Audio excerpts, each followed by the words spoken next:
What is up, everybody? We are back. I'm your favorite white boy, and we are back to the Scavolitano Show. And I have an exciting guest. It's interviews all week, no unboxings. I know, don't cry. Don't cry. I'm here. Don't cry. But you're going to cry anyway, because I'm here. And you guys don't like me. It's okay. I understand. All the sexiness in one place.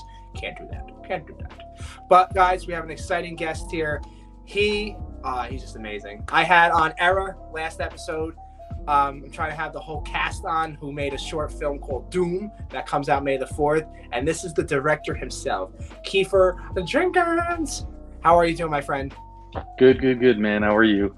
I'm alive. Haven't died yet, That's I guess that's important. It's important in this world of worlds, It's just important. And we're going to talk to Kiefer about everything about this movie when it comes out. Like I just said, May the 4th. He might kill me after it, but it's okay. It's all right. And then we have a sneak peek after the show of it. So stay tuned for that. And before we start, make sure you guys subscribe to my YouTube channel down below, the Scavolitano Show, because I see you, I hear you, and you're not subscribed. I see it. I'm a Jedi. All this is a Jedi. That's it. That's all I have to say about that. Now it's interview time. Now we're back. So Kiefer, my friend, how was it? What was the concept of this movie? Because we all know Rebels. Rebels have come out. It's gone now. We know Keenan's story. We know Caleb DUME is his name. So what was the idea to bring this short film to life? Because you already have his side of the story in Rebels. Well, I was watching Daredevil season 3, I think. And I didn't watch all of it. I only watched the first episode. He's already blind, but he's lost like some of his hearing or something, and he's trying to learn to fight. And I thought, man, that'd be such a cool, interesting concept for Star Wars, because they had a blind guy, and it didn't seem to explore that much of like what is it like for a Jedi with a disability. And I was like, that's fascinating. Like, that's a really relatable story, because there's plenty of people that have some sort of disability that have to learn to move on or accept help from family and loved ones, and that's such a that you could get that from Rebels. There's a family, there's loved ones there that would want to help Kanan. What would that inner turmoil be for him? Well, also, his apprentice is being tempted by the dark side. What does that do for him? How does that shake his belief system? What does that do to him? And I feel like it was sort of glossed over in Rebels, and not to say because they had other things to focus on. There was other things in the story, but I thought, like, what if we could do a little short that could plug in right before the beginning of the season, somewhere between the seasons, and then you could watch it when you're watching Rebels, and then watch that season after season 2, then watch season 3, and it's a different perspective, a different take, and a little deeper dive into what Kanan's feeling and going through. And John, Alpha Ignition, and I were at Scum and Villainy having drinks, I think, for a friend of ours' birthday, and I was like, hey, let's make a Kanan short. I think that'd be really cool. And so he said yeah, and I was like, well, let me go write something down.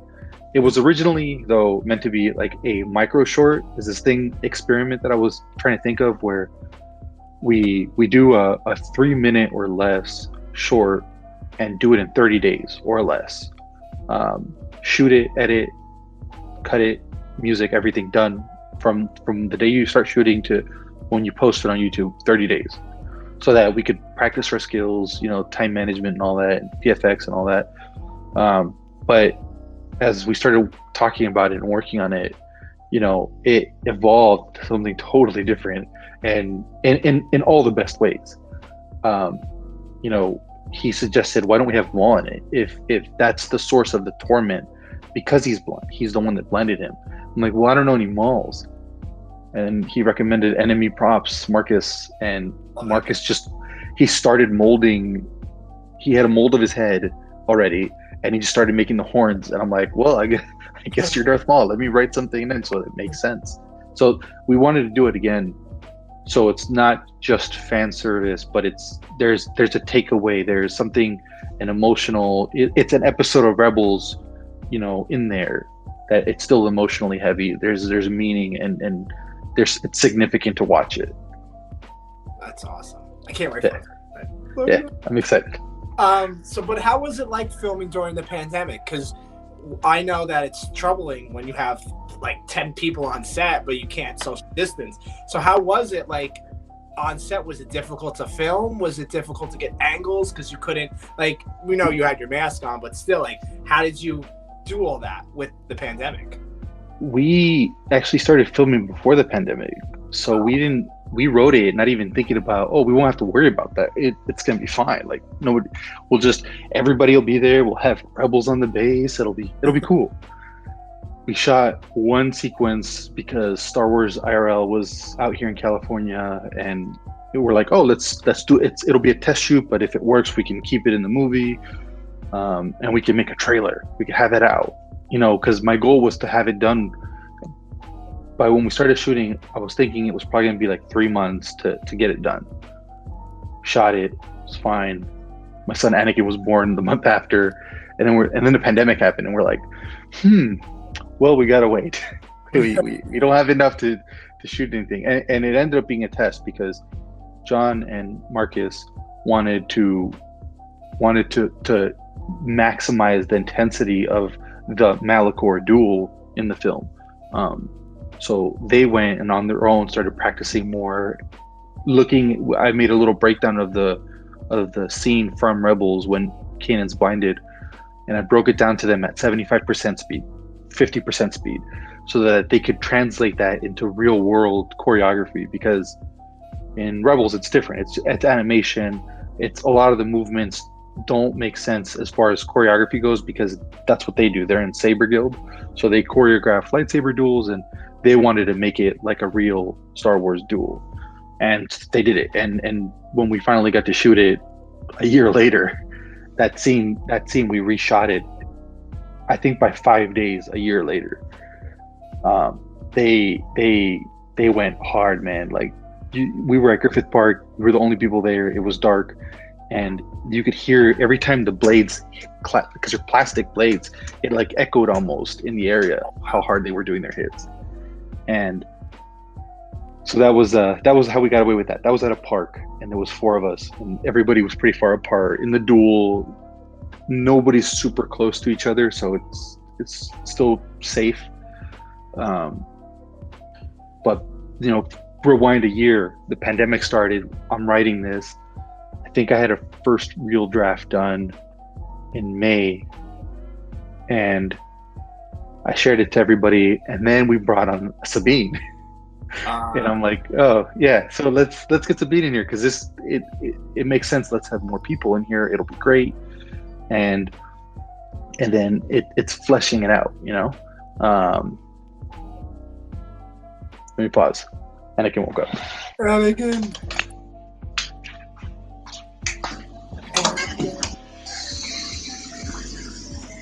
Come on.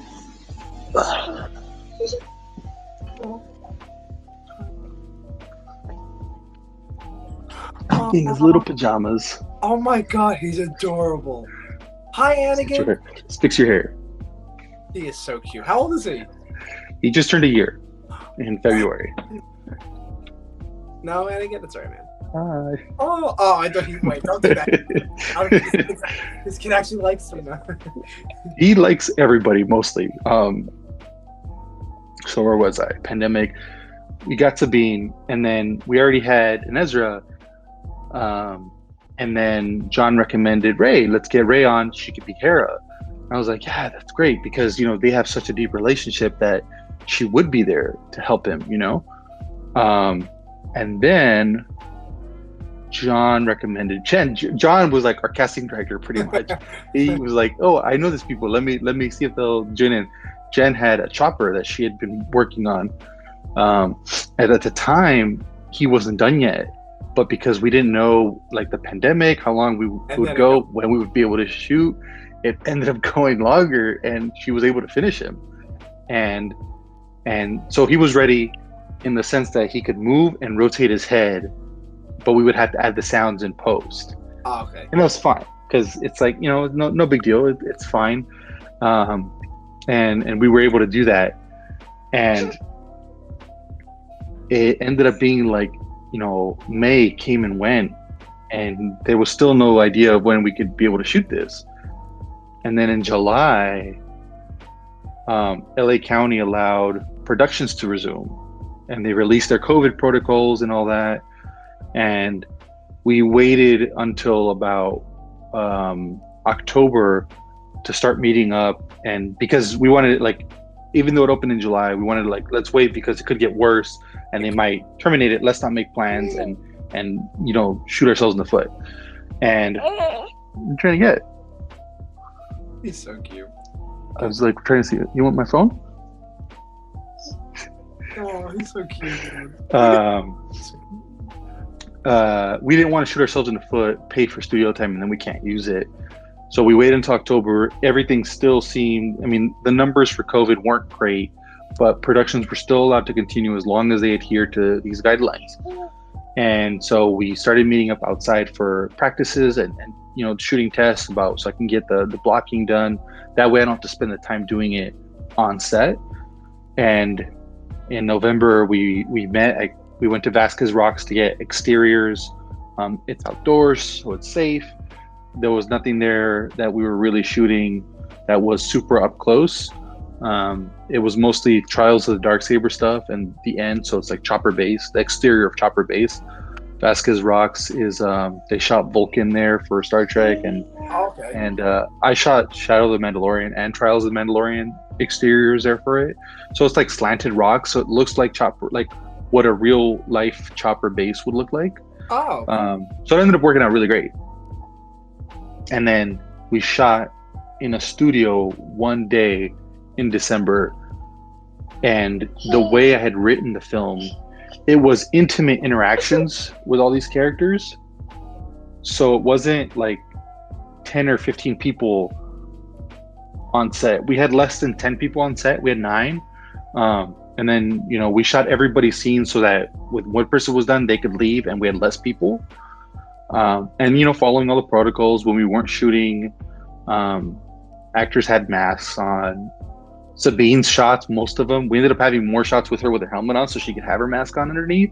And there's one scene where she doesn't, and that's because she's having a direct There's one scene she's having a direct interaction with Kanan, and we thought, this is an emotional moment. Let's have her not have her mask on in this, her helmet on, because it's you know, it's a deeper thing for their interaction. It means more without that helmet on. I don't know what this guy's trying to do. Anakin, he's so cute. So how's it like filming with Chopper? Because Ara told me how it was, and I was like, oh my god, it's so cool. But just tell me how was it with Chopper? It was tough because he was such a diva. We needed him to rotate his head like a certain bit to look over. Yeah. And then he would just start spinning all the way around. He wouldn't stop, just spin. And I'm like, okay, this doesn't work. That's not the right tone we're looking for this. Come on, Chopper. He constantly didn't want to wear his mask. He's just, bickering back and forth. You had to reboot him a bunch of times. This is driven. Okay, like all these things did happen. Like the program that drives the robot would need to be restarted because it wasn't working properly. And so we ended up having to that we'd set up the shots and just get it as good as we could. And I figured, like, if there's anything, like, maybe I can tweak it in post, but most of the stuff that we needed with Chop ended up working fine. Oh, good. And Sabine gets a moment with Chop. Kanan, it's sort of every time they interact with Kanan, so their interactions are with him every time. Hera has a scene with Chop, and it's heartwarming because Rey is she's a character actor, almost, I would say, actress. So, yeah, because I love her. She's so devoted to all the cosplay she does. So, like, she does Hera, she tries to embody the person she's not just dressing up. She tries to do the mannerisms and all that too. The tone of voice, the way she delivers her lines, it's very much like Hera. When she does Ahsoka, it's the same thing. It's she's trying to embody these people more than just dress up as them. And that's the same with all these actors. Like John really tried to be, Kanan. He tried to be the father figure. I'm trying to get this guy from falling over. Sabine, she tried to be the troubled youth, the troublemaker. Give me a second. That's okay. Take your time. I have to close the gates. So he doesn't escape. Sabine was the troubled youth. She would play so much of that on set with John. Even when we weren't shooting, she was just trying to be a brat and like be the Mando, being the quirky, sarcastic, smart aleck. And it was fun because then, when we would shoot, it felt more natural. It didn't feel like they were, getting into character, so to speak. They were already doing it. And that's how they are at like conventions and cosplay events. They're already like that. So they're not really acting. They're just becoming these characters. You got good. Just so you know, you got good actors there. They're really. I was so excited. But I was initially stressed every time we'd add an actor, and then I was like, "Oh no, this is gonna be great." But you know who's the one actor that you missed in these movies? Me. Could have had you as Zeb, maybe. Yeah, that's what I was just gonna ask you. Did you come and realize because I know Zeb from the trailer was not in it. Is there a Zeb in it, or his voice is in it? I wanted to have him in there,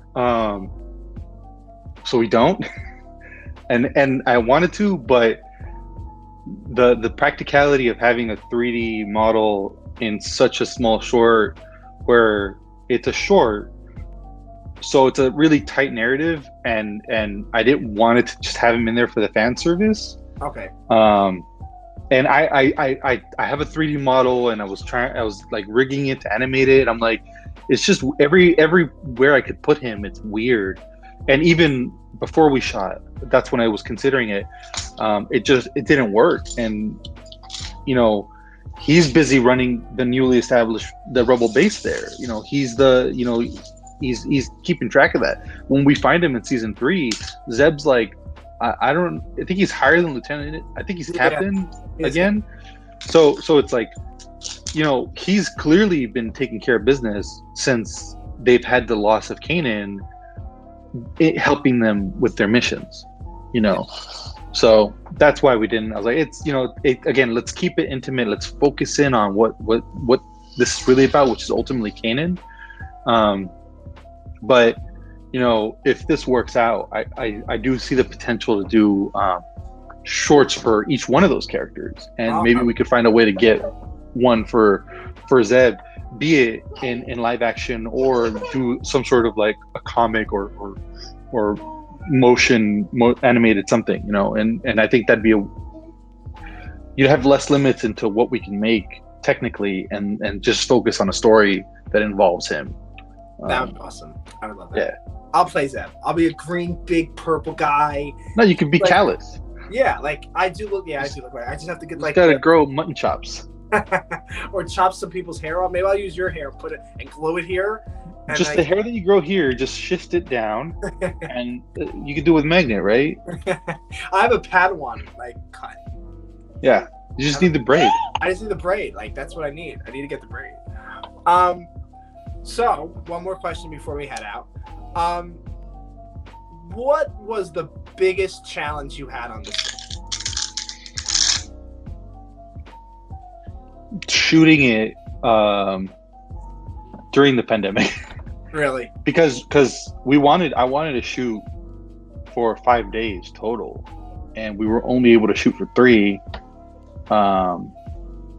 Scheduling, and because safety was key, we wanted to get our Ezra back out for one more day to have more interactions with everybody, but it ended up having to be virtually over green screen, and that's fine. But I think ultimately, with the way we ended up with the cut, I'm happy with it. I'm more than happy with it. I think it's great. I think again, it slots in perfectly as like a pre-episode, a pre-season 3 episode.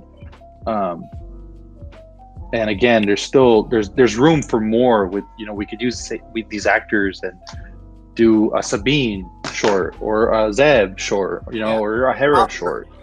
Yeah, any of Chopper. Actually, Chopper was the one that we talked about. That'd be great next, because he's technically a veteran, and that's another relatable thing that not as a joke. Like, there's a lot of veterans that struggle with their life after service, and that's something we can explore in a way that the younger audiences can connect with it, because that is a struggle. It's a real world struggle, and they sort of explored that with the clones a little bit, and that was fascinating. But I'm like, Chopper, sure, he's just a robot, and sure, he's there a lot of time as like comic relief, but he's really like, he's a member of that family, and he deserves that sort of recognition also. He does. Because he's a veteran, and he was hurt in the line of duty, essentially, and they mention it, and everybody takes it seriously when they mention it. So he's a valued member of that family. He is. He's the biggest part. And that's the way doing that way, we could do the way I'd envisioned it was cross medium. So live action, 2D animation and 3D animation, across eras, because his story sort of starts in the Clone Wars. It does. Yeah, so seeing like sort of a Galaxy of Adventures type of, where it's like a quick thing, it's like a minute or something. I think that'd be really cool to do that, but who knows? Maybe we'll do it, maybe we won't. It just depends on how people like Doom or not. If people like that format, then we'll explore more stories, but if they don't, then we'll move on to something else. That's amazing. I can't wait for it. Like, I'm excited. Yeah. I tell you all the time in text messages, I go, Kiefer, just send me it now. I don't care if it's done. Just do it. I'm really excited for it. I can't wait. The cast liked it. They saw the pre-score. They saw a cut of it that had these tracks that are inspiration for the composer, and they liked it. They generally liked it. They're like, it'll be great when it's done. It'll be better when it's done. But I got really good feedback from everybody I've shown it to, and it's not that I don't want to show it. I don't like showing anything that's not done, because the first time you see it, it sort of burns into your mind, as your mind will always associate that with the first time you see something. It does. And if it's not right the first time you see it, that's always what you're going to associate with it. Yes. So I've been really careful about who I show. I'll show scenes of stuff to people, and I'll show you a scene after this. And you can tell me what you think. But it's terrible. It's terrible. Get off the air, please. Cancel it. No, it's gonna be good. I know it will. You are extremely talented. Thank you. You are. Lots of practice, and I just love Star Wars. Like, I think it's pretty clear. I have a lightsaber over there. I have a helmet over here. I have a child named Anakin down here with his Star Wars pajamas. I had Baby Yoda pajamas, so don't come. Don't play with He had a Baby Yoda Halloween costume with little feet slippers that were his feet. And we actually also got him a frog teether, so he'd walk around with a frog hanging out of his mouth since he's been a baby. That's adorable. I had I was Halloween. I was Baby Yoda for Halloween. I put a onesie on, and then had my lightsabers, my Galaxy Edge Ahsoka lightsabers. But I miss Galaxy's Edge. I do. I need to go there. I'm in the East Coast, but I'm in Jersey, so I need to fly down to Florida. It's just a few like 2-hour flight, maybe something like that. No, it's like do it. I think it's like 4 hours. I think it's 4 hours. Yeah, I think you're right, actually. Yeah, because you're way up there. Yeah. I was thinking like South Carolina, that area, the middle of. Yeah, that's 2 hours. That's 2 hours. But I think if I fly to you, I think it's like 8 or 10. I'm not sure though. Yeah, because you have to go up and then down, I think. Yeah, I have to make a stop in between and then go again, and then it's like a roller coaster. Too much. And ours isn't even open yet, so. So yeah. You go. Don't come here, man. It's not opening till So next month, end of next month. So Okay, so I won't even dare. I won't even dare. yeah. But Kiefer, before we head out, where can everybody follow you on the social media? I always say the gram, but JetStreak Ink pretty much everywhere except Facebook. I'm just Kiefer, but I don't actively post on there. It's just more family stuff, Anakin shenanigans. But yeah, on Twitter, at JetStreak_Ink, Instagram at JetStreak_Ink, YouTube JetStreak Ink. That's awesome. And guys, you can follow me. Make sure you guys subscribe to my YouTube channel, The Scavoli Tano Show. Chris_Scavoli on Instagram. Just look up my Scavoli. There's no one out there. Be real. Let's be honest. It's the only channel on YouTube. Yeah, like that's it. Like this is Scavoli. Yeah, that's it, man. But guys.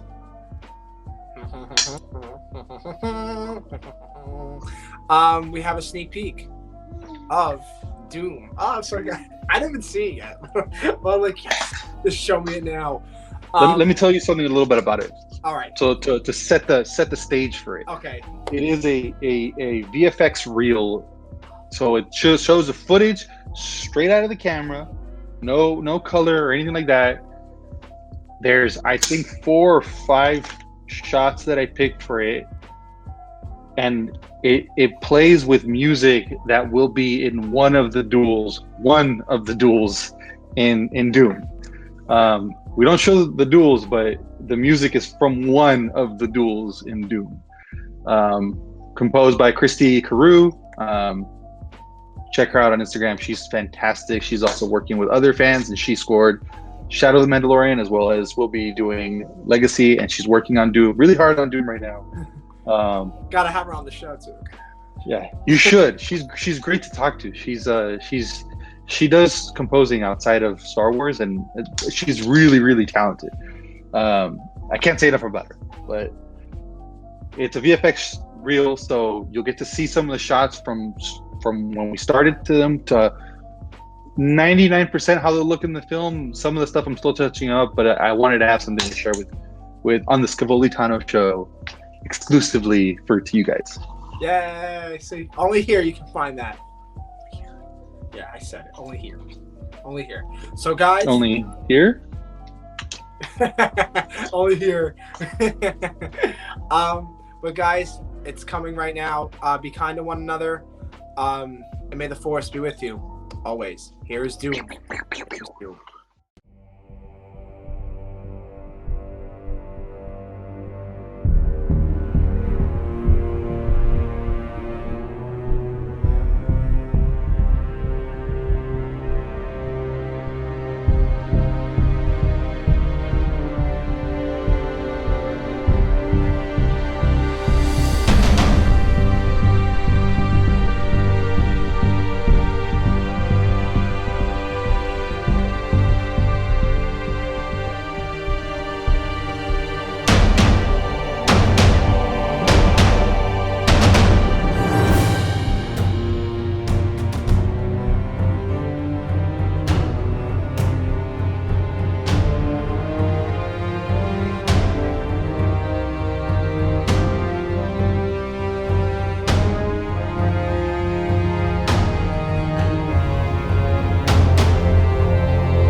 In my life, when you find people who need your help, you help them, no matter what.